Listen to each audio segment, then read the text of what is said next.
everyone, welcome back to my channel. My name is Jenny and I'm here today to share my final TBR for 2023. So my big push is happening. I had a 75 book reading goal for 2023 and I am currently 10 books away. So I think this is a doable thing because I have time.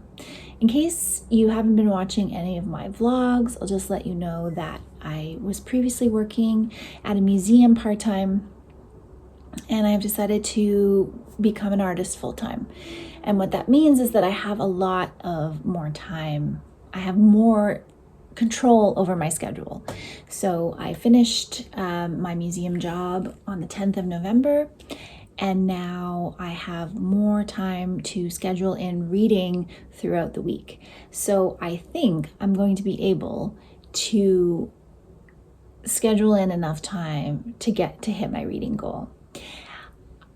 I'm not going to put that much pressure on myself because I just want to enjoy December, but I think it might be a fun challenge to see if I can do it.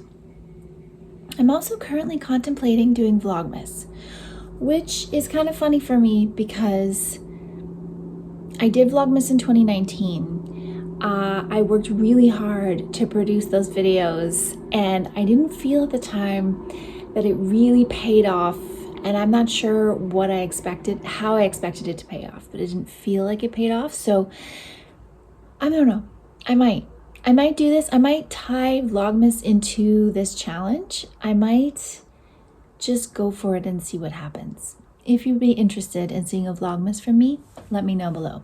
The other thing I wanted to mention is that the BookTube Prize is looking for judges still.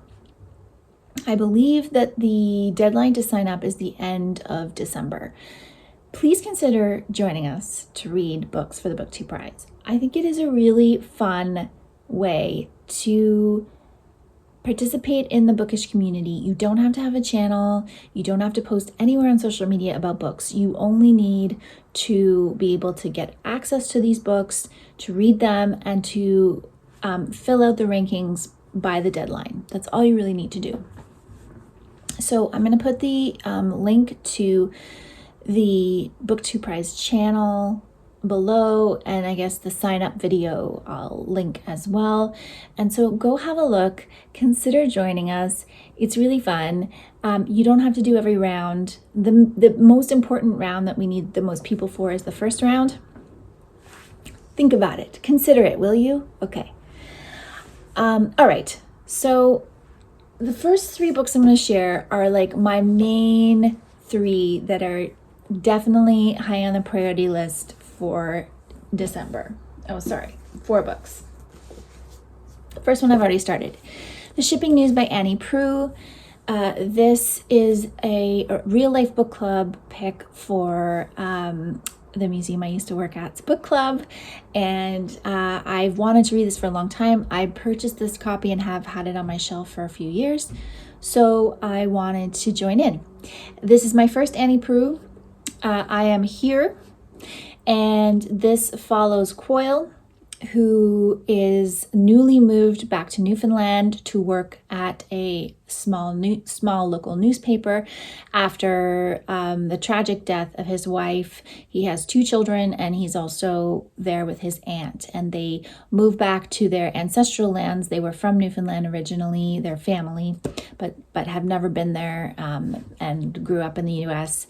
And so this is like a fish out of water story, going back to a place that you have family from, but not knowing anything about it. Coyle is kind of an awkward man who's trying to find his way in the world.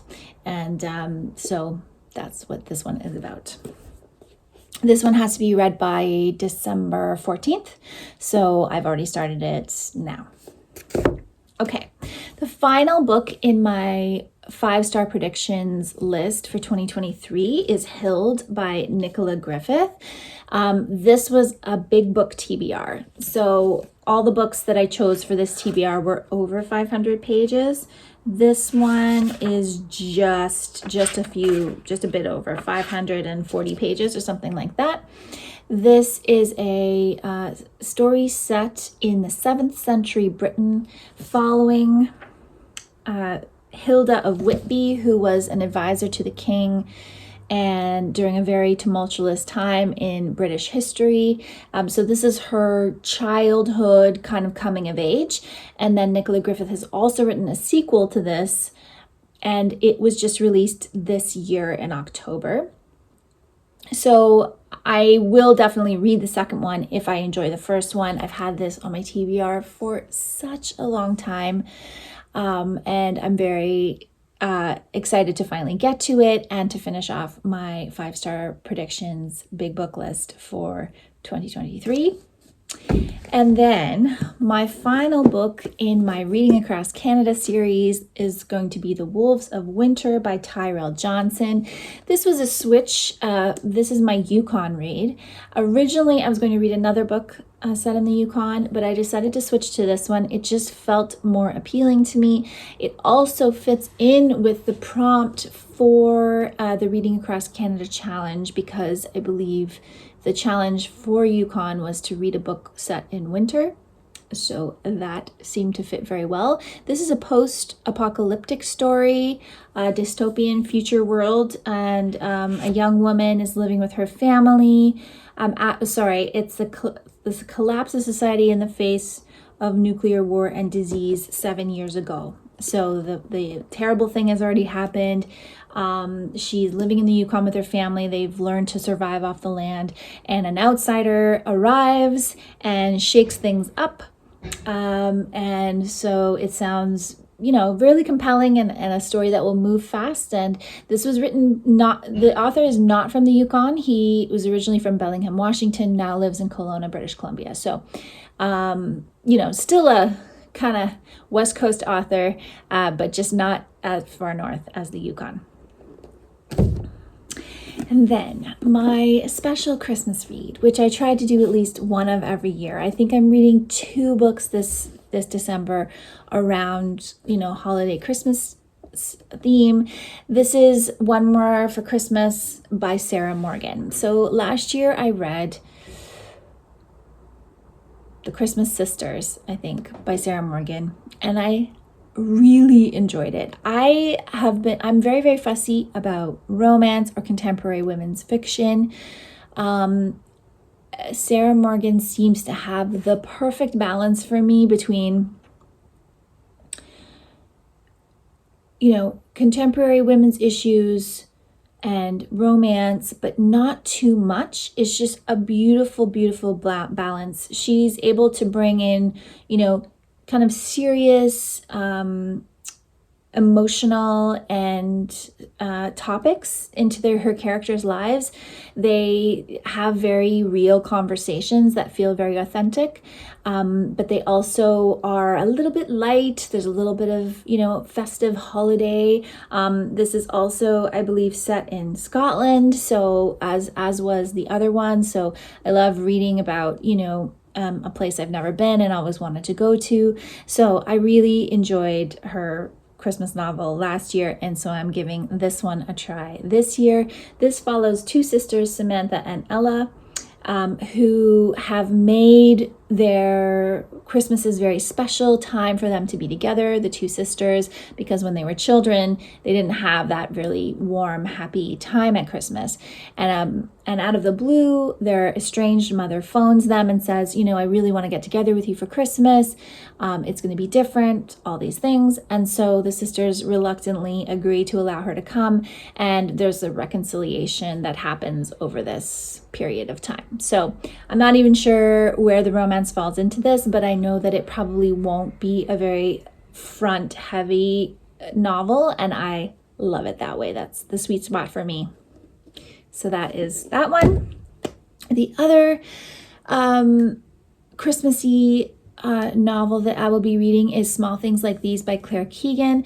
This is a novella, I believe. I'm going to be listening to this on audio, and I don't even know what this book is about. I just know that it was, I believe, nominated for the Booker last year. It's been talked about a lot. Keegan has another book out called Foster, I believe, that people are also talking about. So I thought I will listen to this and give it a go and see if I like it. Okay. So, if you've been counting, which you probably haven't, I am finishing up 2 books. I'm just filming this a few days before December 1st. I'm finishing up 2 books that will be finished for November. So that leaves 8 books that I need to finish in order to reach my goal, my reading goal for the end of the year. So I've added these 3 books to my TBR in order to finish up the 8. Strangeland by Tracey Emin. This is a memoir, I think, of Tracey Emin's life up until this point in her career. So she wrote this about 25 years into her art career. She is a very well-known female artist based out of the UK. She actually lives in Margate, and she has moved back there recently and bought a large building, renovated it into her studio, but also created artist studios there and an art gallery. So she's very much investing back into her community. She also went through a very harrowing bout of cancer. This is all not going to be in this book. I'm not sure why I'm telling you this, but this is pre that part of her life. She's quite prolific on social media, so you can know a lot about her now. But this early part of her career, she struggled through school. She became an artist quite young, and then was part of this group called the Young British Artists that really came of age in the late 90s, early 2000s, and had a big blockbuster show that made her very famous. And so I'm interested to read this. She's a very honest and frank person, working class sensibilities. So the way she looks at the world, I find very refreshing. And I'm, very interested to see what she has to say about her life and career in this book. The next one is Like Water for Chocolate by Laura Esquivel. This is a Mexican novel. And let me see who translated this. It was translated by Carol Christensen and Thomas Christensen. So this is a magical realism book. There's recipes in it as well, and I've actually watched the film of this a very long time ago. So the film is the first thing I watched, and since then I've always thought I should read the book. Whenever I like a film and it's based on a book, I usually try to read it, and so I thought I would put it into this one as it's a little book, and I think it's probably a pretty fun and interesting read. It's the gist of the story is that this family of sisters can put their emotions into their food, and so there's kind of this magical spell type thing that happens when they're making their food that affects the people that eat it. So that's kind of the gist of it. All right, and last but not least, The Lewis Man by Peter May. This is the second book in his Black House trilogy, or Lewis, I don't know what he actually called this trilogy. But it's set on the Lewis Island outside of in Scotland, and I thought I would love the first book more than I did, but I was interested enough in the landscape and the setting and the character to keep going with him through. So I'm gonna check out the second one in December. Okay, that is my goal. That is my what I'm trying to get through before the end of the year. It's always hard to believe that we've made it here already, and you think you're going to read a lot of certain books, and then you get to the end of the year and you're like, wow, this is what I read. It always throws you off a little bit, but I'm really happy that we've made it here and that I get to try to, reach my reading goal in the next 5 weeks. I count the end of November in that goal. So thank you so much for watching, and I will be back again soon with another video.